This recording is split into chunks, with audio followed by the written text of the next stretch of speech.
আয়ুব বাচ্চু মারা গেছেন, বেজবাবা অসুস্থ, জেমসের বয়সও কম হয়নি, মাইকেল জ্যাকসন মারা গেছেন বহুদিন আগে। নতুন ফানি ভিডিও বানাবে না আর মিস্টার বিন। সালমান শাহ কখনো বাংলা সিনেমায় আসবে না। রাজ্জাক, রাজীব, হুমায়ুন ফরিদি সহ কি অসাধারণ ছিল তাদের অভিনয়। টেলিসামা, দিলদার তো অনেক আগেই চলে গেছেন। হিথ লেজারকে আর কোনোদিন জোকার চরিত্রে দেখা যাবে না। শাহরুখ, সালমান, আমির বুড়ো হয়ে যাচ্ছে। শৈশবের হিরোদের এখন ফানি লাগে। অসুস্থ কন্টেন্টে ভরপুর ফেসবুক আর চালাতে ভালো লাগে না। ভাই বোন যার যার মতো থাকে, একসাথে হাসি, আনন্দ অথবা মারামারি কোনোটাই আর আগের মতো হয় না।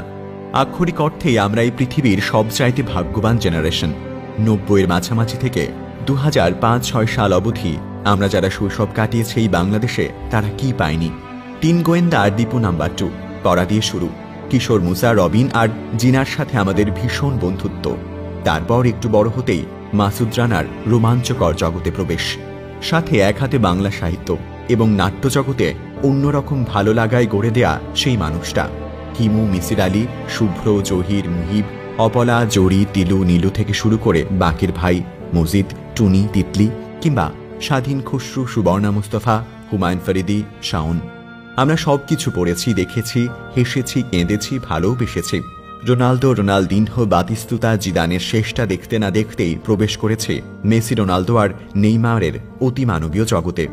বছরের পর বছর ধরে কি দুর্দান্ত প্রতিযোগিতা, হাজার অর্জন, সবকিছু ছাড়িয়ে যাওয়া ম্যাজিক আর মুগ্ধতা। রাত দিন কত আলোচনা, সমালোচনা, ঝগড়া আর তর্ক।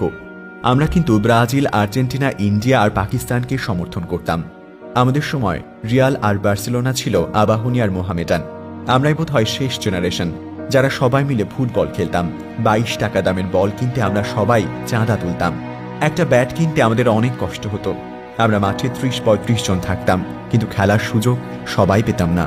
কোনো দুঃখ নেই, আজ যারা খেলতে পারেনি, কাল সকালে সবার আগে ব্যাটিং তারাই পাবে। অতিমানবীয় শচীন টেন্ডুলকারের শ্রেষ্ঠ সময় দেখেছি আমরা, আবার শেষটাও দেখেছি। অস্ট্রেলিয়ার অপ্রতিরোধ টিমের খেলা দেখেছি। লারা, ম্যাগ্রা, মুরালিকে দেখেছি চামিন্দা, ভাস, সানাদ, জয়সুরিয়া, হেইটেন, গিলাসপির খেলা। আমাদের সময় কিন্তু প্রথম 37 বলে সেঞ্চুরি হয়েছিল। ওয়াসিম আকরাম, সৌরভ, দ্রাবিড়, শেনওয়ার্ন আর আসবে না। মনে আছে লাসিথ মালিঙ্গার প্রথম ম্যাচ। তারপর প্রবেশ করেছি বিরাট কোহলির পারফেকশনের জগতে। প্রবেশ করেছি সাকিব, তামিম, মাশরাফির যুগে।